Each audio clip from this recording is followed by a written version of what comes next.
Hello, everyone. I wanted to go over this article and some information with you today because crap is soon about to hit the fan in a lot of countries. Because a lot of countries around the world, the clock just hit midnight as far as China is concerned. China is calling in loans to dozens of countries from Pakistan to Kenya. The thing is, Fortune magazine is actually using an end times reference here. Why would that be? A dozen poor countries are facing economic instability and even collapse under the weight of hundreds of billions of dollars in foreign loans, much of them from the world's biggest and most unforgiving government lender, China. More news from China as Chinese researchers turn to $1 adhesive to counter billion-dollar laser weapon from the U.S. China is already surging ahead to find ways to defend itself against directed energy weapons. And what do you think the U.S. is actually making? In the picture here, it says blue beam laser device representational image. So on to the next one. In the South China Morning Post, China scientists turn to Terminator liquid metal alloy breakthrough. Unbelievable method just adds gallium and it could lead to unprecedented new alloys, researcher says.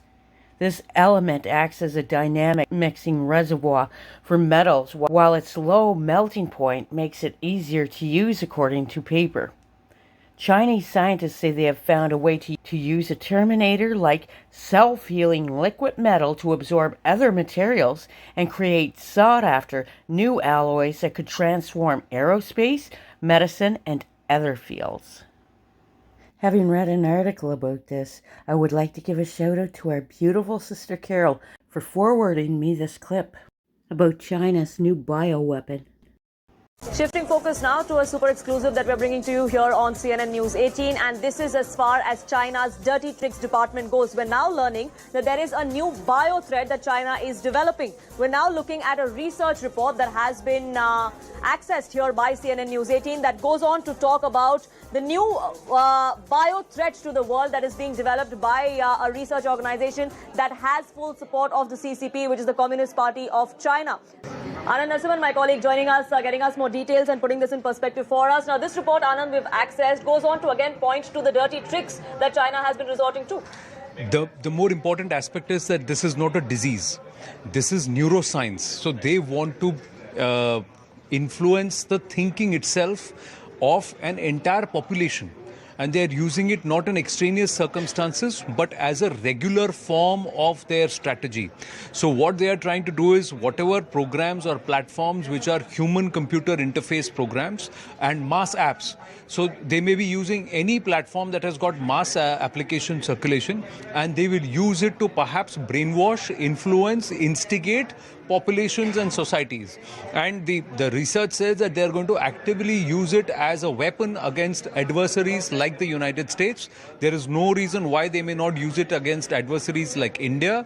And this, of course, they believe, the CCP believes, is a far better technique and a far more effective technique because you don't have to fire a single bullet and you can destroy societies, populations, or co-opt them.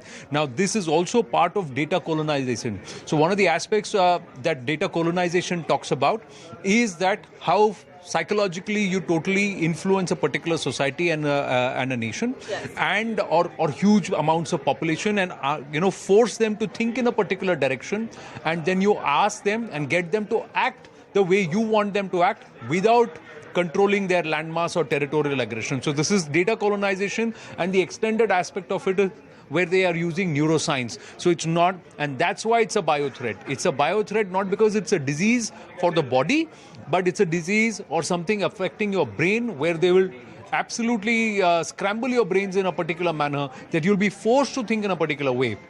A common question that those who advocates of data sovereignty and data colonization ask is that after the 62 war, there has been till Galwan 2020, there have been skirmishes but never an open conflict to the proportion that the entire nation woke up to it. Our Father in heaven did not bring us this far to abandon us now. Remember that. King Jesus bless you all.